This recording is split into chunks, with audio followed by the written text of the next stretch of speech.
Hey everyone, it's Alexander Robinson. Welcome to the channel, and this is my review for the Ministry of Ungentlemanly Warfare, which is the latest movie to be written and directed by Guy Ritchie. This movie is apparently based off true events that was later published into a book from 10 years ago called Churchill's Secret Warriors, the explosive true story of the Special Forces desperados of World War II. The movie follows a Special Forces group led by Henry Cavill. They're sent on a secret mission by Winston Churchill with a couple of other spies to the Gulf of Guinea in South Africa in what would eventually become Operation Postmaster. I mentioned this story when I reviewed Argylle a couple months back, but I remember having to watch that trailer in front of literally every movie that I saw before seeing Argylle, and it just irritated me to no end. One of those times, I don't remember what movie it was, but after the Argylle trailer came a trailer for this movie. I'm like, wait a minute. 2 Henry Cavill spy movies coming out in the same year? Does this even qualify in the why did Hollywood make 2 of these in 1 year type of movie? Anyway, the trailer for the Ministry of Ungentlemanly Warfare just appealed to me a little more. It looked like more fun than Argylle. It didn't look as bad in terms of like visuals and special effects. And I also wasn't forced to watch that trailer 80 friggin' times in front of everything that I watched. So I was admittedly curious to see this movie, and it's fine. Like, that's the best I could say at the end of the day. It's a fine movie.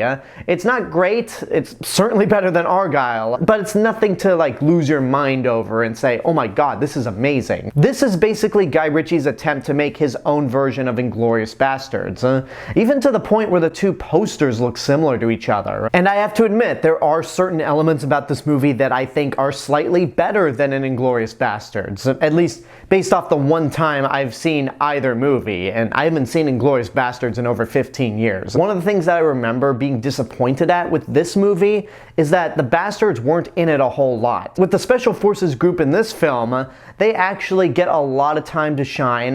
They kick a lot of ass and are just gunning down Nazis left and right. And the camaraderie between everyone is really good. Henry Cavill is having a lot of fun in this role. He's got some fun lines here and there. His dynamic with the rest of the crew and his role as a leader is fun to watch. And I also love his very casual attitude. He's very calm, collected, just a lot of fun to watch. I think it has to do with the very nonchalant British mannerisms that these characters have with each other that made it so much fun. And I think whenever the crew is on screen together, that's when the movie is at its best.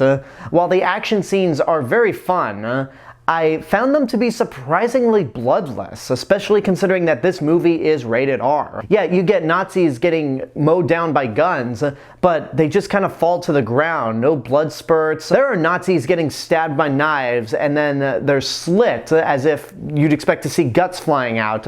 You never get that either. I know I sound pretty bloodlust right now, but considering that this movie was marketed as an over-the-top war movie with Henry Cavill and company killing Nazis, I wanted to see a lot more Nazi carnage, and I didn't really get that at the end of the day. This also has to do with the fact that when you get to the middle of the movie, it does kind of slow down. While this movie is under 2 hours, I certainly felt the length in the middle. And this is the part of the movie where we do admittedly kind of put the team aside for a bit and focus on the 2 spies in the Gulf of Guinea. One of them played by Eiza González, and I honestly was underwhelmed by her. More or less her character. I think Eiza González is a fine actress, but the movie marketed her as this expert in firearms, so much better than anyone else around her, and she doesn't really do much at the end of the day. She kills 1 person, and that's about it. Another thing that happens in the middle that I don't think worked out too well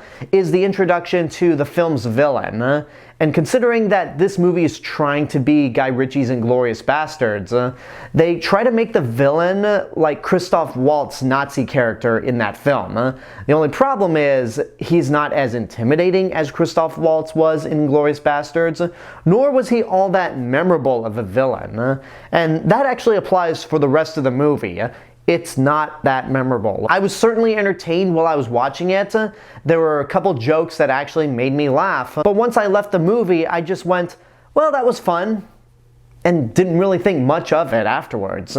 So I gotta say, watch at your own risk, but on the more enthusiastic end. I don't think this is really worth going out to a theater and seeing, but it is short. It definitely has its entertaining moments, and the actors have enough charisma to where you won't want to shut off the movie. It's an enjoyable movie, but more or less in the moment. I don't see this leaving an impression on anybody who sees this, but hey, what do I know? And there you go, that's my review for the Ministry of Ungentlemanly Warfare. I hope you enjoyed it, and now I want to know what you guys think about the movie.